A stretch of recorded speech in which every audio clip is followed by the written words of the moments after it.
एक बार की बात है, एक गांव में एक ब्राह्मण रहता था। वह सुबह उठता, नहाता, पूजा करता, खाना खाता और फिर सो जाता था।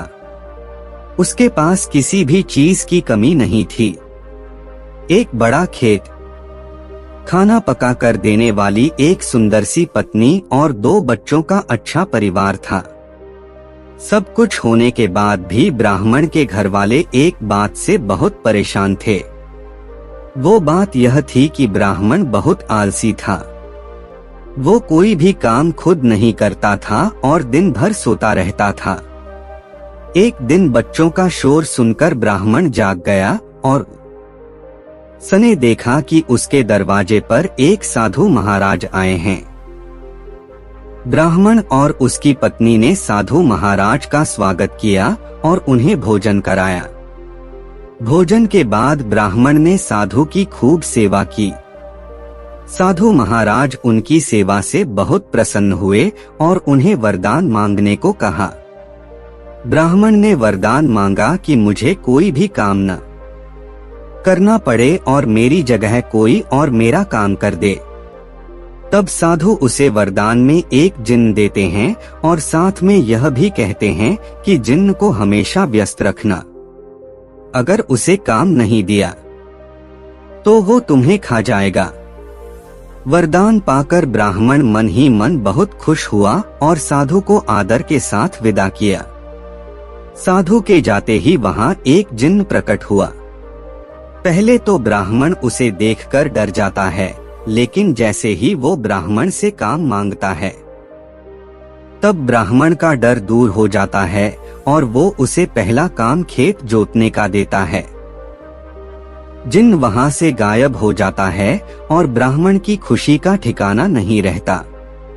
कुछ ही देर में जिन्न फिर आ जाता है और बोलता है कि खेत जोत दिया, दूसरा काम दीजिए। ब्राह्मण सोचता है कि इतना बड़ा खेत इसने इतनी जल्दी कैसे जोत दिया। ब्राह्मण इतना सोच ही रहा था कि जिन्न बोलता है कि जल्दी मुझे काम बताओ, नहीं तो मैं आपको खा जाऊंगा। ब्राह्मण डर जाता है और बोलता है कि जाकर खेतों में सिंचाई करो। जिन्न फिर वहां से गायब हो जाता है और थोड़ी ही देर में फिर आ जाता है। जिन्न आकर बोलता है कि खेतों की सिंचाई हो गई, अब अगला काम बताइए। ब्राह्मण एक एक कर सभी काम बताता जाता है और जिन्न उसे चुटकियों में पूरा कर देता है। ब्राह्मण की पत्नी यह सब देख रही थी और अपने पति के आलसीपन पर चिंता करने लगी। शाम होने के पहले ही जिन्न सभी काम कर देता था। सब काम करने के बाद जिन्न ब्राह्मण के पास आ जाता और बोलता कि अगला काम बताइए, नहीं तो मैं आपको खा जाऊंगा। अब ब्राह्मण के पास कोई भी काम नहीं बचा जो उसे करने के लिए कह सके। उसे चिंता होने लगी है और वह बहुत डर जाता है। जब ब्राह्मण की पत्नी अपने पति को डरा हुआ देखती है तो अपने पति को इस संकट से निकालने के बारे में सोचने लगती है। वह ब्राह्मण से बोलती है कि स्वामी, अगर आप मुझे वचन देंगे कि आप कभी आलस नहीं करेंगे और अपने सभी काम खुद करेंगे तो मैं इस जिन्न को काम दे सकती हूँ। इस पर ब्राह्मण सोचता है कि पता नहीं यह क्या काम देगी। अपनी जान बचाने के लिए ब्राह्मण अपनी पत्नी को वचन दे देता है।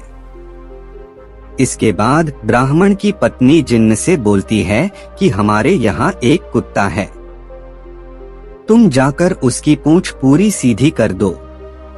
याद रखना उसकी पूंछ एकदम सीधी होनी चाहिए।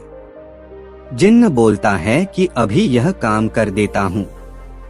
यह बोलकर वह वहां से चला जाता है। लाख कोशिश के बाद भी वह कुत्ते की पूंछ सीधी नहीं कर पाता और हार मान लेता है। हारकर जिन्न ब्राह्मण के यहाँ से चला जाता है। उस दिन के बाद से ब्राह्मण अपने आलस को छोड़कर सभी काम करने लगता है और उसका परिवार खुशी खुशी रहने लगता है। कहानी से सीख, हमें कभी आलस नहीं करना चाहिए। आलस करने से हम मुसीबत में फंस सकते हैं। इसलिए हमें आलस छोड़कर अपना काम खुद ही करना चाहिए।